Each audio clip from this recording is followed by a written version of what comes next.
Mine's working. Here. You want to use mine? Whatever. Okay. Good. Maybe I will pass it. Good morning, everyone. I seem to be having a microphone challenge over here. Welcome to, nice to see a full room. I'm hoping that the presence of so many bodies in the room will heat it up because up here it's quite cold. But maybe that will keep us moving. It's nice to see everybody. This is the first official convening of the Finance, Revenue, and Bonding Committee for this session. We have an important briefing ahead of us today with the Office of Policy and Management. And so I will begin by asking my co-chair if he has any comments to start us off. Good morning. I'm glad you advised everyone that you're working on the heat. And our ranking member, Senator Martin.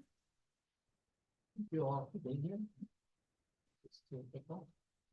And Representative Cheeseman.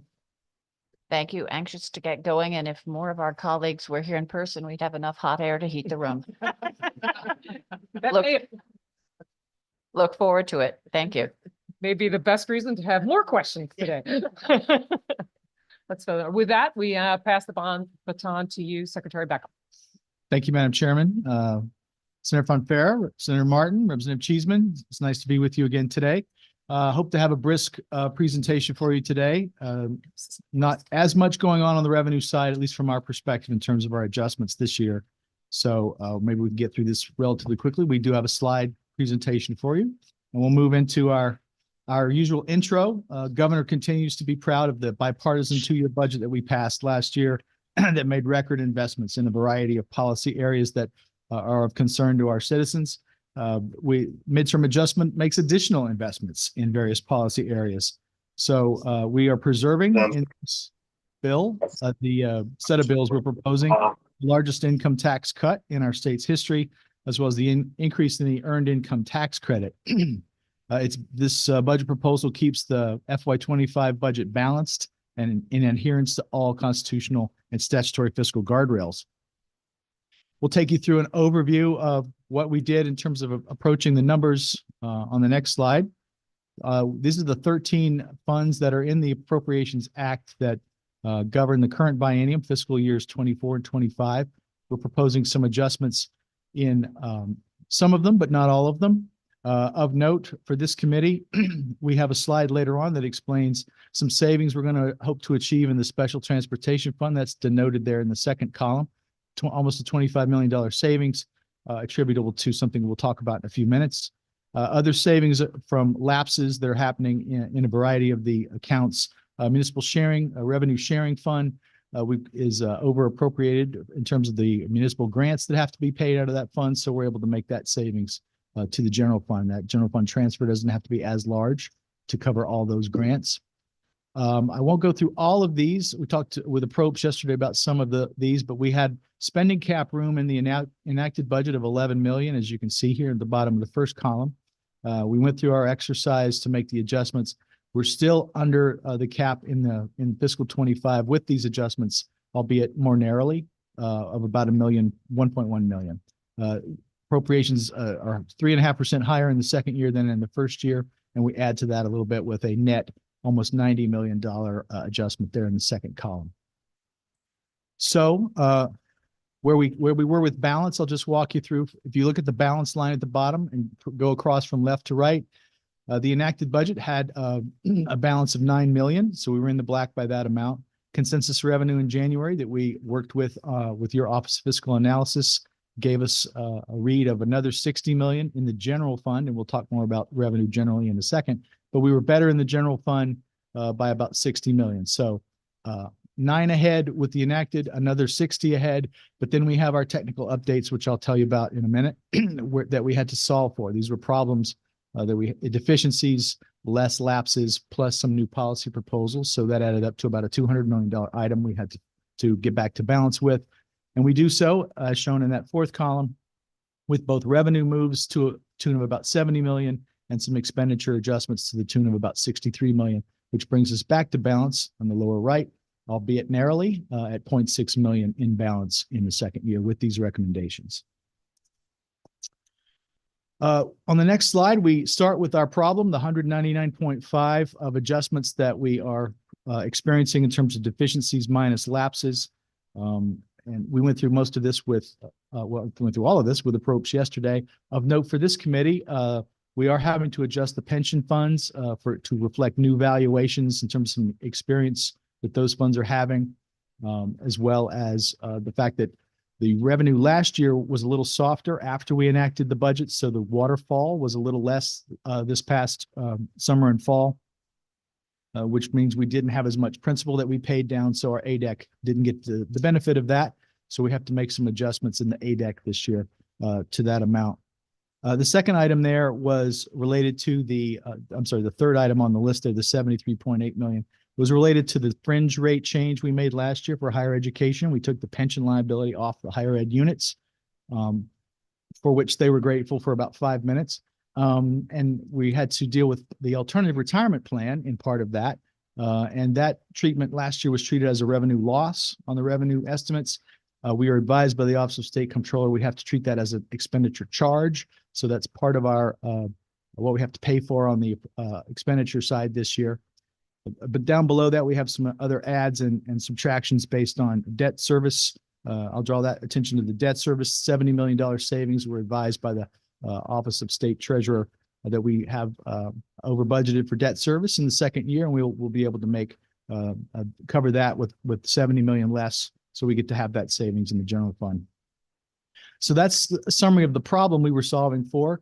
We start to solve that problem with the next block, policy proposals.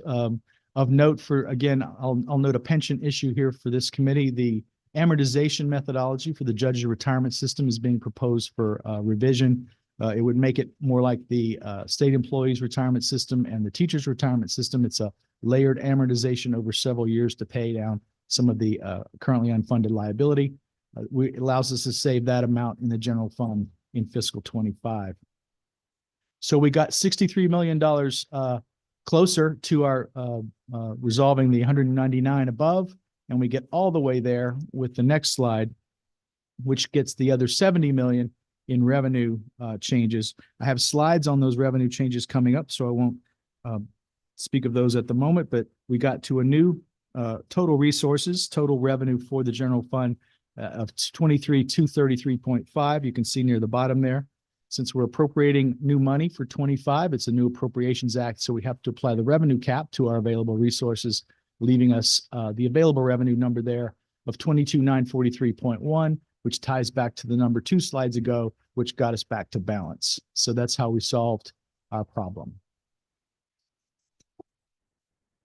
Moving to revenue, want to remind the committee of your great work over the last several years that we've been happy to partner with you on to provide major tax relief in the Lamont administration. Hundreds of millions of dollars that our residents are saving because of actions taken by the General Assembly over the last several years.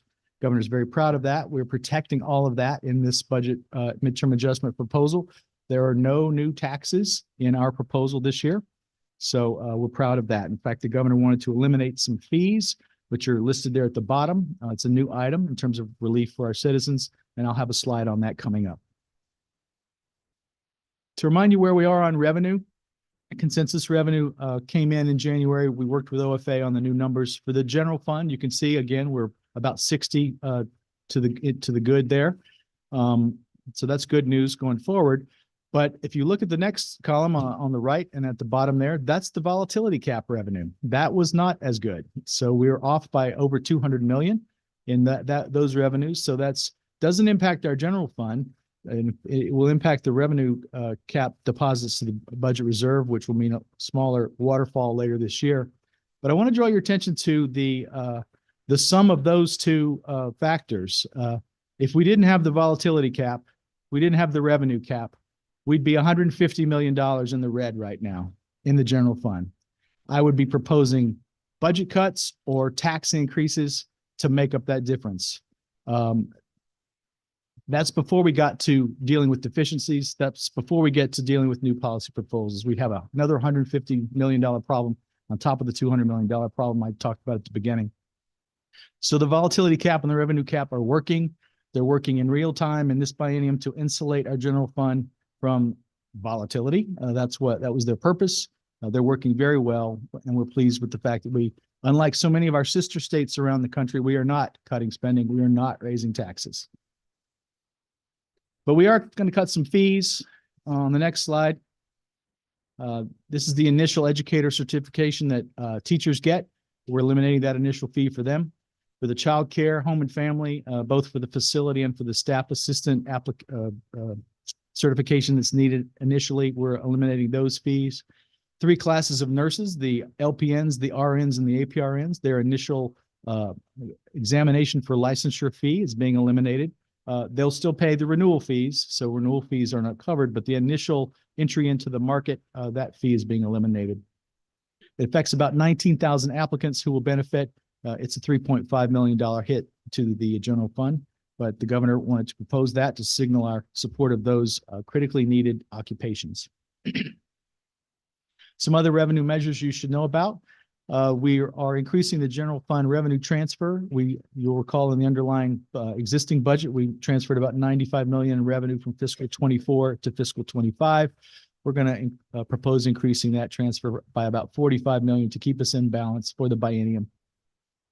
In the municipal revenue sharing fund, I mentioned that the actual cost of the grants to the towns is less than we have appropriated there, so we can make some savings to the general fund there. We're proposing a suspension of the transfer from the general fund to the Tobacco and Health Trust Fund for fiscal 25 only. The board that governs or proposes allocations from that fund took a little while to get them stood up. They're now stood up. They've recently proposed an allocation plan for the first $12 million tranche they got last year. They're getting a new $12 million tranche this April. So they'll have 24 million to spend over the next 2 years. We think we can save that 12 million in the general fund for 25 and keep us in balance. The last 2 items on this slide are what I refer to as couch cushion money. These are some inactive accounts from about a decade or so ago. They've got existing balances that we're simply proposing to sweep into the resources of the general fund. Other revenue proposals. These are somewhat technical, somewhat substantive, but these are some existing tax credits that are out there that we think could use some refinement. The student loan tax credit, which the governor's proposing to expand this to all student loans, not just those held by Chesla. There hasn't been any uptake on this. It's been in effect for a couple of years. It hasn't really been utilized. It has the existing fiscal note thought that we could have as much as $10 million loss of revenue for this. We're proposing to implement that fiscal note with a $10 million annual issuance cap, but then expand it to all student loans. This is against the corporation and I think insurance fund tax, and it would be for those expenditures made by the employer on behalf of the employee up to that limit of $2,625 per student loan borrower annually. So we hope we'll get more uptake on that program with these changes. The second one listed here, the workforce housing tax credit, was just passed last year, but no credit percentage was specified. The law does provide for a $5 million per year fiscal year cap. So neither of these would have a fiscal impact. We're just adding some detail. We think that we should specify a credit percentage for that. So we're offering or proposing a 50% credit, which is a generous credit, just to sort of give some detail to that credit going forward. There was an historic fund, the Municipal Video Competition Trust Fund, that was dealing with the cable industry and alternatives to cable. For about the last 10 years, this hasn't been active. It hasn't been funded for about 10 years. We're proposing to simply eliminate that, get it off the books.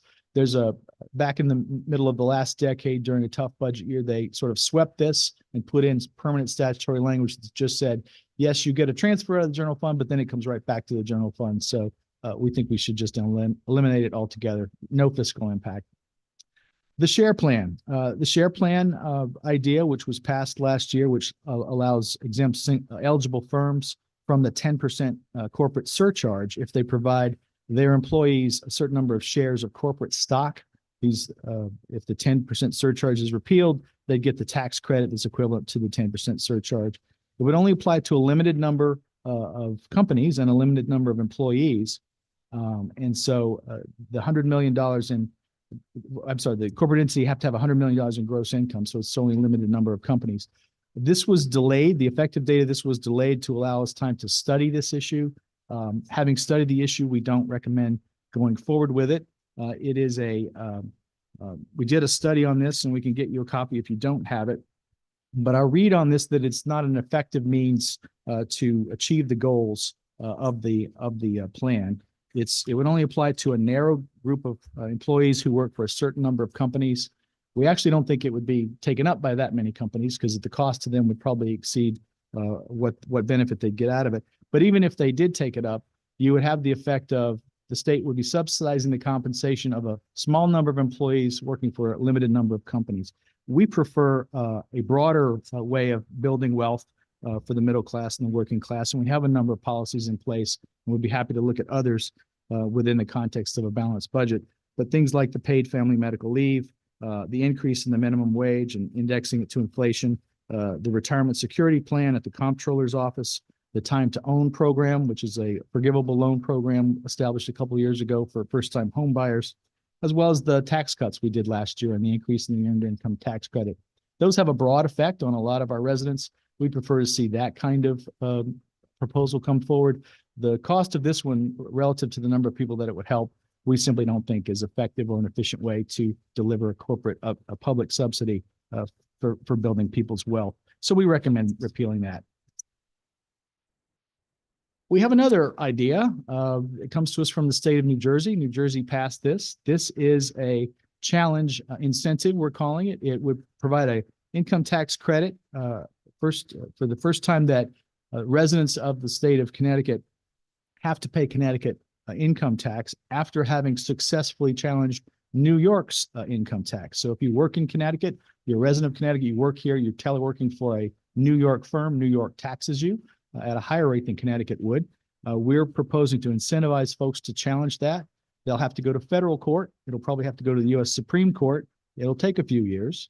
But if they're successful and they have to then turn around and pay tax to Connecticut, they'll get their refund from New York. They'll have to pay tax to Connecticut. We propose to give them a 50% tax credit as well as waiving penalties and interest. After that, of course, they will in subsequent years pay the Connecticut tax. If this works in a couple of years, it could mean an extra $200 million in receipts to the state of Connecticut. So New Jersey has passed a similar law. There's a group of plaintiffs in New Jersey that we think are getting ready to sue. We would encourage Connecticut residents affected by New York's overreaching income tax to do the same. The Special Transportation Fund, this is just to remind you on the next slide where we are with that. Consensus revenue was better for the STF as well. And so we're going to project a surplus for FY25 of 122 million, which is good news. The figure at the bottom of the column on the left is nearly $1 billion. That's the cumulative projected fund balance of the STF. We're proposing, and this I'll tell you in a second, we're proposing to spend, and you can see it there on the right-hand side near the bottom, 503.9 million of that surplus current balance on the idea on the next slide, which comes to us from the Office of the State Treasurer. I want to give credit to Eric Russell and his team.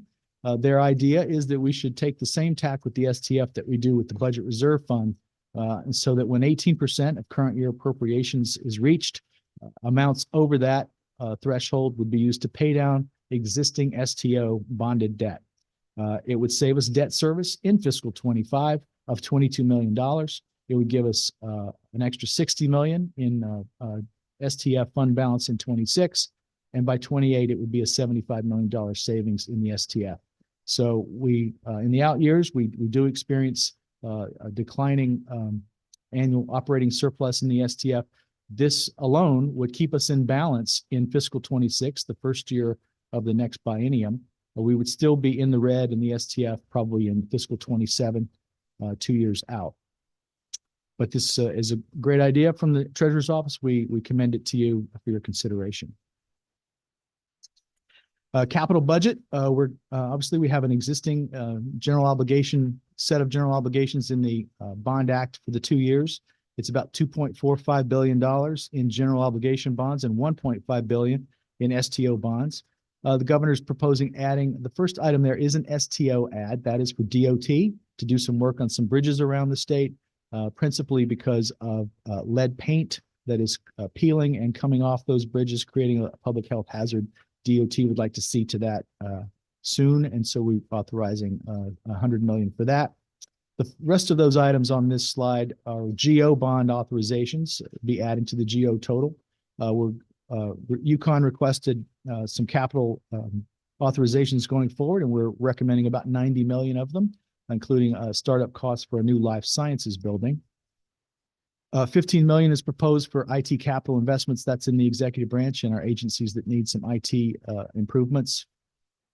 We're adding 5 million for DOC to begin thinking about a better situation for the Manson Youth Institution. The residential cottages over there in Cheshire are in bad shape and need some work. The next item is DEEP has an existing grant and loan program for microgrids and resilience. We're going to add some money there for additional resources for that purpose. And the last item on this is the governor would like to create opportunity centers. This is going to be a one-stop shop for the health and human service clients to come in and do what they need to do to get signed up for assistance, as well as some job training opportunities there. The Health and Human Services Commissioners are scouting locations for this. We're going to start in Hartford. They haven't landed on a site yet, but we'll need $1 million or so to renovate and improve that location. If you accept all of those and add it to the underlying bond authorizations, we'd have 2.5 billion in new authorizations for fiscal 25. This is the projects and purposes grouped by theme. As you can see, economic development and housing continue to be the lion's share of what we're proposing. Municipal aid, of course, perennial liability of the state, state aid to municipalities. Number 5, I'll draw your attention to higher education. We weren't able to or didn't recommend additional resources on the operating side, but they are down for 309 million in capital authorizations for the current biennium. Helpful there as we can be to our higher ed units. To remind you that in the area of housing, the governor's made a big push on housing. I think everyone's aware of this by now. Average authorizations, new authorizations over the last 5 years has been about 150 million. In each year of this biennium, the governor is proposing authorizations of 430 million in housing. We want to build housing wherever we can.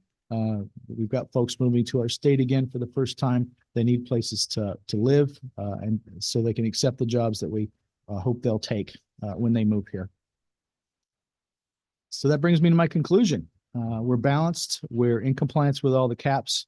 We are continuing to make investments, historic investments in a variety of policy areas, while also paying down decades of unfunded liabilities. And we continue to make the progress that we've partnered with you on in making our state a more desirable place to live and work. Happy to take your questions. Excuse me, Mr. Co-Chair, my microphone is still not working.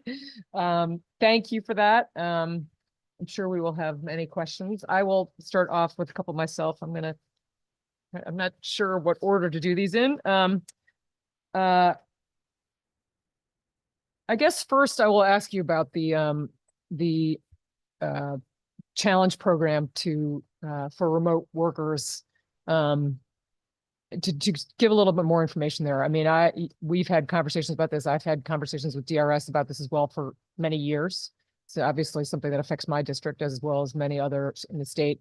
Do you have is there any, you mentioned that New Jersey has implemented this. Is there any information we have from New Jersey so far in terms of where that is in terms of court challenges? There's been at least one court challenge to date in New York State Court, I believe, by a Connecticut resident. Yeah. So we weren't successful in New York State courts, shocker. So we think that if they try federal court, they might get a better hearing. I think there's a group of New Jersey plaintiffs that might be getting ready. Might work. Try that one. It's Matthew Dayton, Undersecretary for Legal Affairs at OPM. New Jersey just passed this legislation in 2023. So mid-2023, they passed it to encourage their residents. We are hoping to jump on the same train as New Jersey and encourage our residents as well. Don't know if there's anyone yet in New Jersey who's actually raised a claim. They'd have to file an amended return first with New York, go through the administrative process, and then ultimately challenge. Connecticut residents have in the past tried to challenge New York's convenience of the employer rule and have been unsurprisingly unsuccessful in New York state courts.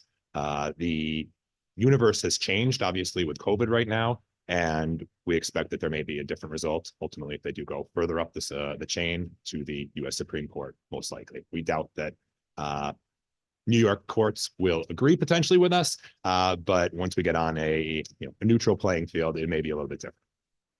Well, it's a righteous cause, and it's fiscally neutral for us. I will reemphasize. I mean, the challenge. It doesn't, the Right. 50% That's that we are offering does not cost us anything. Right. It's new money. But it is potential. Yes, the upside has significant potential upside. So Yep. I'll remain optimistic.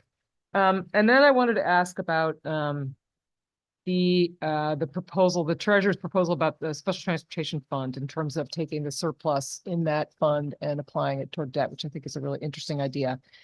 And I would like, and perhaps this is in the numbers somewhere, but just further detail on what that, because the challenge for us there obviously is the out years where we go out of balance. And so some specificity with respect to seeing that would be helpful.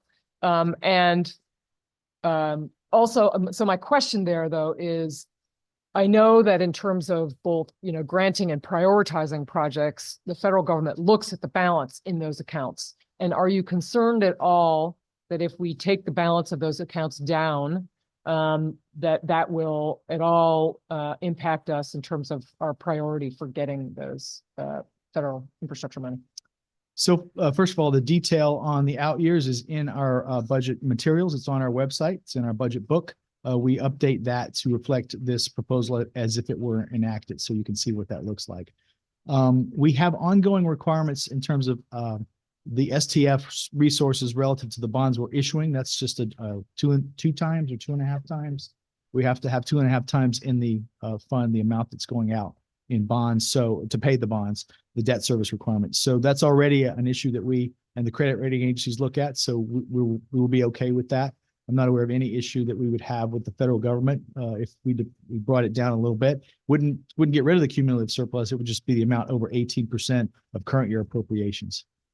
And those numbers you feel are, adequate to, not impacting us negatively with respect to the federal. Yes. Okay, great. Thank you. With that, I will limit myself to the 2-question minimum at the moment and pass it to my colleagues. He's going to close. Representative Cheeseman. Thank you, Madam Chair. And you raised a number of the points I did. And this may be more a question for DCD going forward. The changes in terms of the student loan tax credit and the workforce housing tax credit. So now the proposal would expand in terms of the student loan tax credit. The relief or forgiveness would be applied to any student loan, including federal student loans. Is that correct? That would be the change you're seeking? Yes. And if I'm reading this correctly, to date, no, you have had no corporations, in fact, apply for this tax credit. That's our information. And I believe the same situation exists with the child care tax credit that we offered for corporations in terms of. I think that's accurate. I'd want to confirm that with DRS, but I think you're right about that. Okay. And I think this is part of a larger conversation that we'd like to have on this committee in terms of tax credits going forward. And are they in fact operating in the manner in which we expect them to? And again, with the workforce housing tax credit, this is because we did not specify the level of tax credit in that discussion before. Correct. We're simply putting a number in. Yes. Okay. Yeah, and just final comments and not really a question. I like the idea of paying down that STF and bonded indebtedness. I've had a conversation with a journalist in this building who covers finance a lot. And the question was, why are we running this big surplus and what are we doing with it? So I think that's a use, and particularly if it does not then affect our ability to get those federal grants going forward. And finally, a word of appreciation for you stressing the importance of those caps, the volatility cap and the revenue cap, I think, which many people feel serves no purpose. But we would be in a very different universe and having a very different conversation this session were those not in place. And I want to commend my colleagues for agreeing to extend them for another 5 years and look forward to a conversation that ensure they are intact. Thank you. Thank you, Madam Chair. Thank you, Representative Cheeseman. I've yet to hear colleagues say that they serve no purpose. So that's a new one to me. Perhaps Representative Cheeseman's talking to different people than I am. Representative Paletta.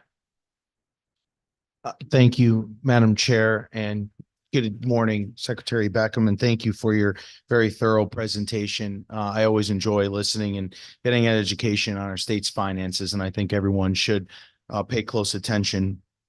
The governor mentioned during his speech, that we didn't want to go back to the days of yesteryear, which many of us sitting in the room and watching experienced budget deficit after budget deficit. So I'll just reinforce the fact that the caps are working. And as my good colleague, the ranking member said, there should be no reason why we should encroach on those. And personally, I'd like to see them extended indefinitely. My question is focused around the family medical leave proposal that was passed through this chamber. I think it was 2019. And I know you touched on it briefly. We had a surplus, and I'm just going to ask you, was it over $100 million last year surplus? Is that accurate? The operating surplus for 24, well, it moves around. It was in that neighborhood at one point. Yes. Okay. So originally when that bill was passed, I had a front row seat being the ranking member on the Labor Committee. And the argument was that 0.05% of, a paycheck was a lot for an average person. If a person makes $1,000 a week, it's $5. Doesn't sound like a lot, but at the end of the year, it's $260, which to me is a lot of money. That could be, groceries for a couple of weeks.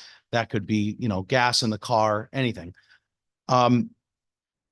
Has your agency or have you recommended any sort of proposal that would lower this rate, maybe cut it in half? I know that there's been proposals in the building to lower it, but would you recommend, or can you comment at all on the effect of lowering it and how it might in other ways support, working families across the state? Because it's real money at the end of the year. Mhm. Do you have an opinion on it? Well, our opinion is that it's a good program. It's working well. It does have a bit of a surplus balance at the moment, but it's new. We don't know what the draw on that will be going forward. And I'd rather not we mess with the resources to it until we get a better sense of what the experience will be going forward. So it is money that is paid, but it gives folks a benefit that's important. And so that's where we are on that. Thank you. Thank you. And I thank you for your response and certainly respect your opinion. I would like to see, if not this session, within the next 2 years, that rate reduced at least in half. $100 million sitting in an account is a lot of money. And the folks that I talked to in the greater Waterbury area, overwhelming amount of folks have not taken advantage of the program. And again, as evidenced by the surplus, I think we could save the working resident, the working person in Connecticut a little bit more money by reducing it. So I thank you for answering the questions, and hopefully we'll see that proposal and you'll be briefing us on it next time. Thank you for your work. You're welcome. Thank you, Representative. Representative Doucette. Thank you, Madam Chair. Good morning, Mr. Secretary. So Couple of questions. First, following up, Representative Cheeseman asked about the student loan tax credit. That was a program I worked on back, I think that was back in 2021. And, at that time, we made several tweaks in the legislative process. And of course, weren't sure what the utilization would look like. So I'm definitely interested to hear about that. One thought and question for you was consideration given to expanding the tax credit to different entities. So I think it only applies to corporations and insurance companies right now. yes. How about pass-throughs? And, anytime we look at tax credits, Yep. corporate tax credits, where we sort of do that analysis, but I think given probably the shift, I would imagine, long-term towards more pass-through entities. Would that be something to consider? Yeah, well, it's something for you to consider, I guess, but we have to stay in balance. Those would be revenue losses to those other tax types that you're talking about. Pass-through entity tax, of course, is moving around. It's down already. The need for it is probably going to go away in a couple of years as the benefit for the federal state taxes, the break against state taxes at the federal level. So whether that's even something folks will be using in a couple of years, I don't know. Yeah, that's true too. That's a good point. Yeah, I just wonder on the utilization, whether or not either we wrote it too narrow or perhaps we need to market it more. I'm not sure, but that's interesting. So it's something to look at. Another question, shifting gears on housing. You had highlighted capital investments in housing. Obviously an issue of great concern and a lot of discussion here about housing and various venues. So we went up to 430 million in authorizations for 24 and 25. Could you roughly break that down? And I know I'm on the bonding subcommittee as well. We're going to have a deep dive on this, I suspect, in the bonding subcommittee. But could you do a rough breakdown of where that 430 is being invested? I know we have sort of the big buckets are the housing trust fund. Yep. I know we've had some new programs too that are just being deployed, and learned about the build for CT with CHFA, which is sort of, I think, our big workforce housing investment, which is great, but that's just hitting the ground now. So I think some of those funds obviously have been slow to deploy. But could you break down where that is and any adjustments that are being made within those existing authorizations, because we have those big buckets in housing? Yep. We don't have to come back to the well for new authorizations a lot. And we have the latitude, but if you could just break down what's happening in housing. There's some breakdown in our detail on the website in our budget book. I know that Commissioner Mosquero Bruno will be in front of you at some point. She's our expert on that and can get you exhaustive detail on that. Okay. Yeah, I think there's some, because we have those big buckets in there, I think we need to really do a deep dive, just make sure that we're, as effective as we can be in deploying those dollars. And there are some areas, I think, I sat through a lot of discussions on homelessness, on supportive housing, and just want to make sure that those dollars are being deployed as effectively as Yes, we can. we discussed on the operating side with appropriations yesterday, a variety of things we're doing in the housing and homelessness area as well. So a lot going on there. Okay. Thank you. Thank you, Representative, Vice Chair Farrar. Thank you to the chair, and great to have you all here. Great to start session. Thanks for your wonderful report. Just two quick questions from me. I was reviewing the presentation certainly, but also the bigger documents that we've received this week as well. And I appreciate you all kind of going into depth about our effort as a state to, and in your words, in your report as well, deliver on the promise of equity and opportunity. And I think in this committee and together, we have made significant strides, as you noted, in reference to especially creating a more progressive income tax system. And I know as a committee, we've learned certainly in the last couple of months that our state still ranks in the bottom half in regards to tax fairness. And we've been waiting patiently on the next tax incidence report. And I was wondering if you could speak to when we might receive that, because it certainly helps guide our decisions this year and in the coming years. I think DRS has delivered that and briefed the chairs recently. No, not yet. It's my understanding Next the week? DRS, it Next- bounced back and forth between your office and DRS, I and think we're next waiting week for it you're to get getting a us. briefing on it. Yes. I'm sorry. I I'm stepped on advised you're your- getting a briefing on it next week. We do, to be clear, we are having for the full committee, I'll mention this at the end, but we do have a informational hearing forum scheduled on that on the 15th. So we scheduled that in the hopes that that report will be available by then, but I don't believe we have confirmation. So I It will be. echo Vice Chair Farrar's hope that that will bring it to our desks. They're telling me Tuesday. Okay, Voices are great. saying Tuesday. The voices in the room. Wonderful, wonderful. Thank you, Secretary. And to Chair Horn as well.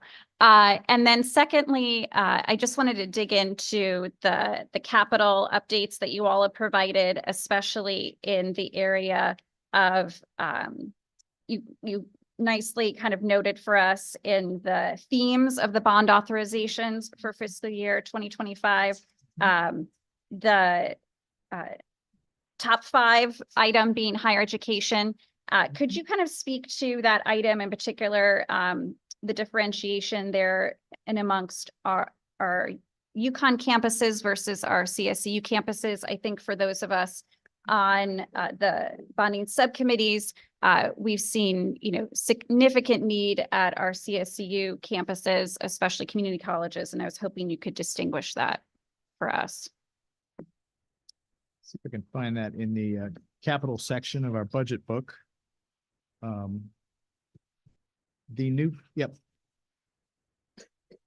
I'm told it's about 50-50 between the two systems.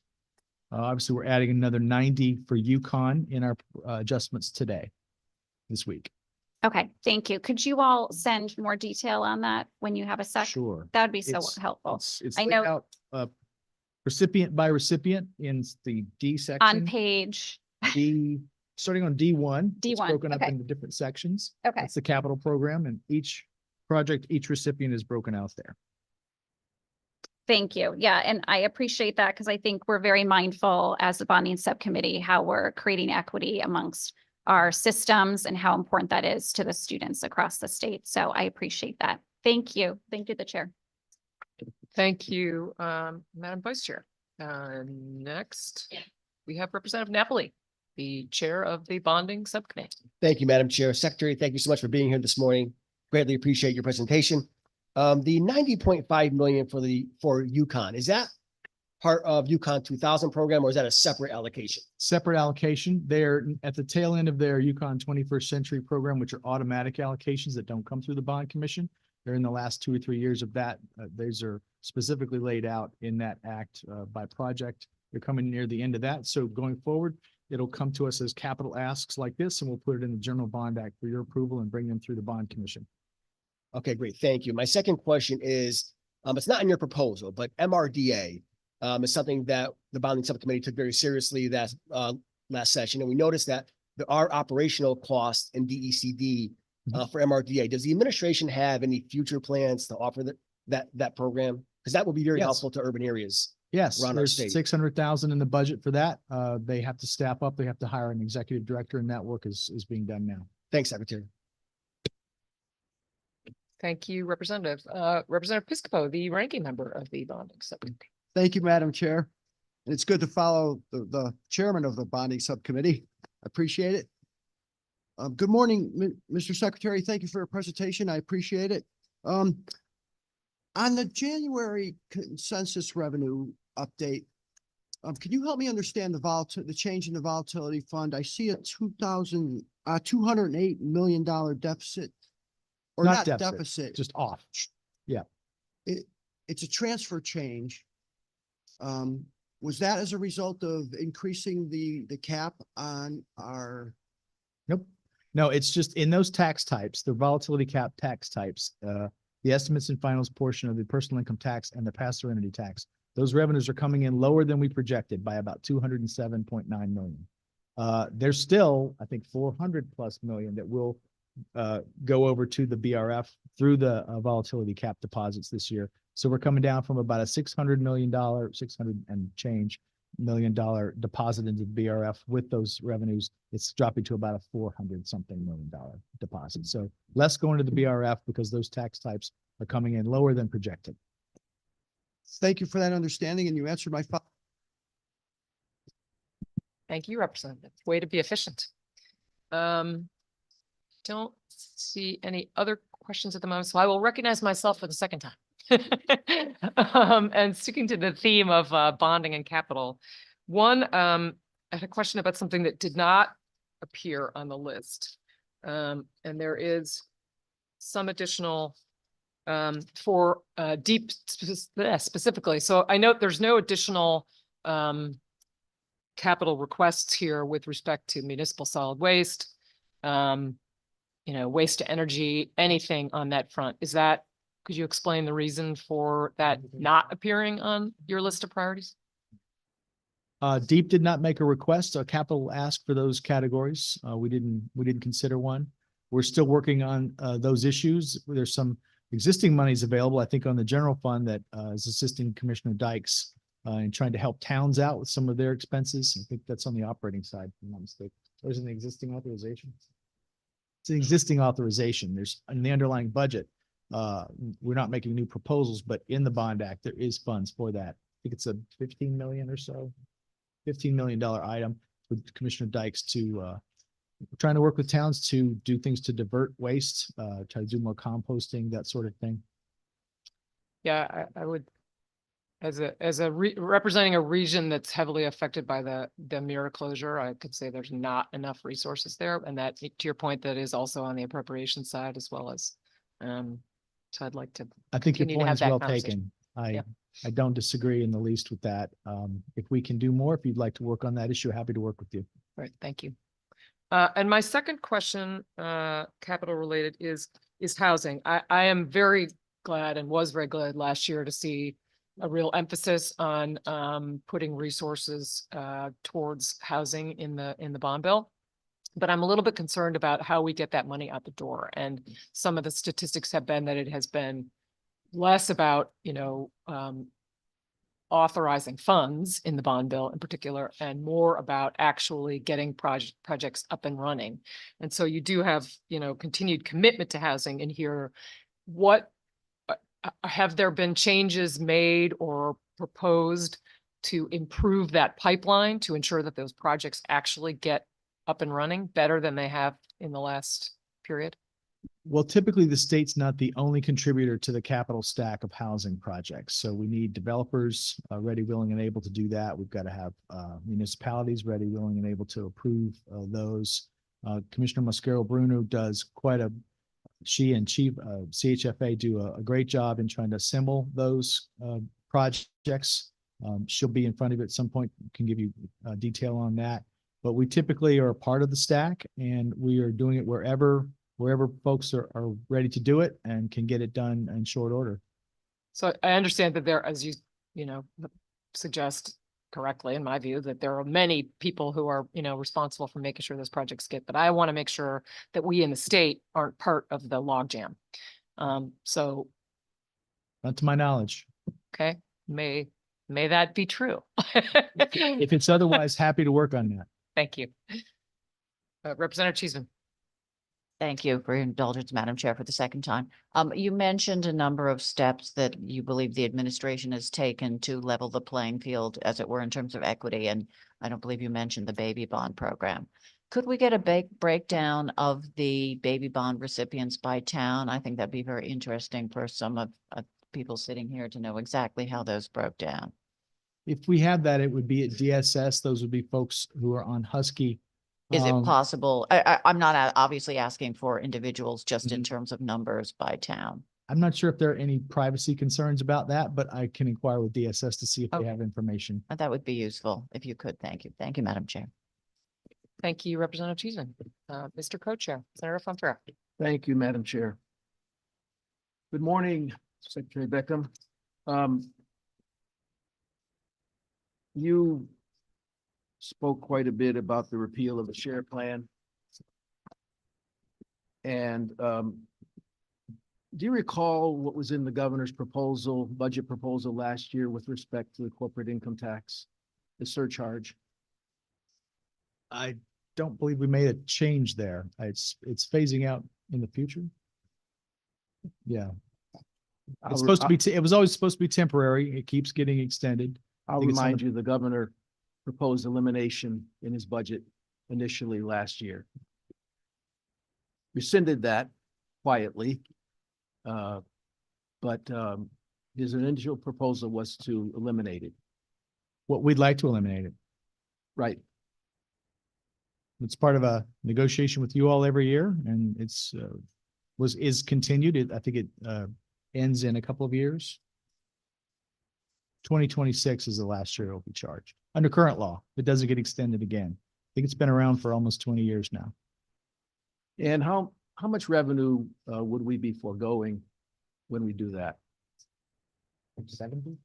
About 70 million, 70 million.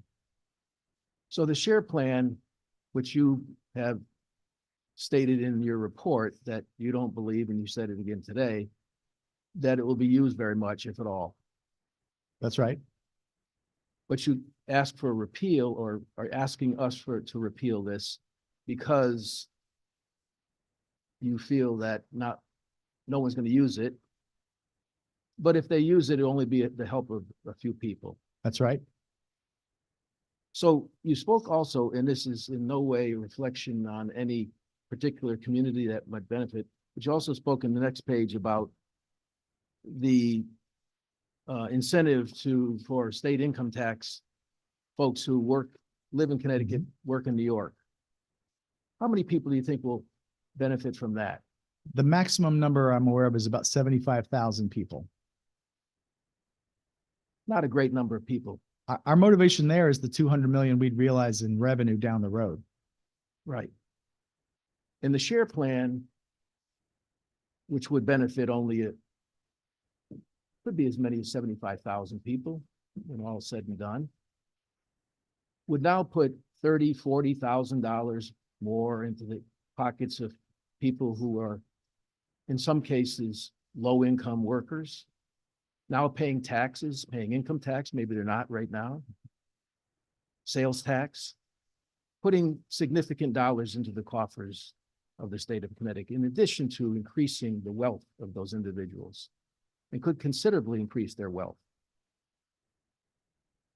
But you propose one approach with respect to those living in Connecticut, probably wealthier folks in our state, I would venture to guess, versus folks who might work at Walmart, who now would receive, if Walmart were to participate on the share plan, about $40,000 a year, not a year, but in terms of value for their stock. To folks who probably aren't making $40,000 a year currently. You see any conflict at all in your thinking here? I mean, I know that's maybe difficult for you, but I'd ask you to think about it at least for a moment. But I do, for one. I think the principal problem we have with the share plan is for the benefit that you're, or the cost to the state of doing that is going to benefit a relatively small number of people. For a similar amount, we could benefit far more people if you wanted to increase the earned income tax credit percentage or some other broad-based way of reaching a lot of people. That's a more effective, more efficient way. If we're going to subsidize the compensation of some employees, we'd like to do it as broadly as possible. This is going to be a small number of employees at a small number of companies. I think we have somewhere in my notes, it's less than 1% of employers and 8% of employees in the state. So it's a very small number of folks who'd be getting a significant subsidy from the state of Connecticut. We just argue that if you're going to do that, spend that money, let's spread that a little broader. This is revenue that you say will cost us from a policy that the governor has proposed, and you just reiterated your desire to eliminate this policy, which would cost us $70 million. That won't benefit the workers. My point is that this is utilizing a fund, a revenue stream that you have proposed, you pulled that back, and have just indicated you'd like to eliminate it entirely. Well, if it were eliminated, I believe the share plan as drafted would apply to their corporate tax generally, be an equivalent benefit against the corporate tax. If the employer had participated, this Yes. is voluntary. Right. It is it can be, and I expect it would be, a employee retention initiative on Connecticut employers. Could be. There'd be a desire to continue with the company. desire to see the company do better here in Connecticut. The employee has a greater incentive now in terms of their relationship with the employer. That's I'm- the whole idea behind the share plan, which is, I get that. which is. I'm not quibbling with the ambit of the program or how effective you think it might be for those companies and those employees. I'm simply stating that it's a small number of employers and a small number of employees. And for that level of subsidy, we could probably help a lot more people in a broader way, in ways that we've done in the past. I hear that, but you could make the same argument regarding the ability to incentivize Connecticut residents who work in New York to sue the state of New York. Limited number of people. And the upside, not much different than what we're talking about with respect to the share plan. Well, in a couple of years, a future legislature might have $200 million more in the general fund to help the people you're talking about. And future legislatures might have $200 million more in terms of tax revenue generated from folks who may not be paying taxes or are paying less in taxes right now because now they have greater wealth because of the participation in this plan, in the share plan. I take your point. I understand your perspective entirely. I just have the criticism that we've made. Thank you. Thank you. Thank you, Madam Chair. Thank you, Mr. Chair. Seeing no, am I missing anybody online? Seeing no further questions. Again, I thank you for not only your answers today, but also the hefty books we're all carrying around as props. It's for the smaller next than few last days. year. And for smaller than last year, yes. And for the committee, first of all, I just want to quickly note and again, make sure everybody, our administrator, Bree Wolf, our clerk, Ash Northey, and we have a new intern working with us in finance this year, Abby Nick. So you'll be seeing a lot of them. Our next meeting is Thursday, February 15th at 11 o'clock. We will be holding a committee meeting followed by the informational forum at 1 p.m. that we referred to earlier, which hopefully will concern both the tax incidence report and the tax expenditure report. With that, anything else from my chair? No, with that, we are adjourned. Thank you.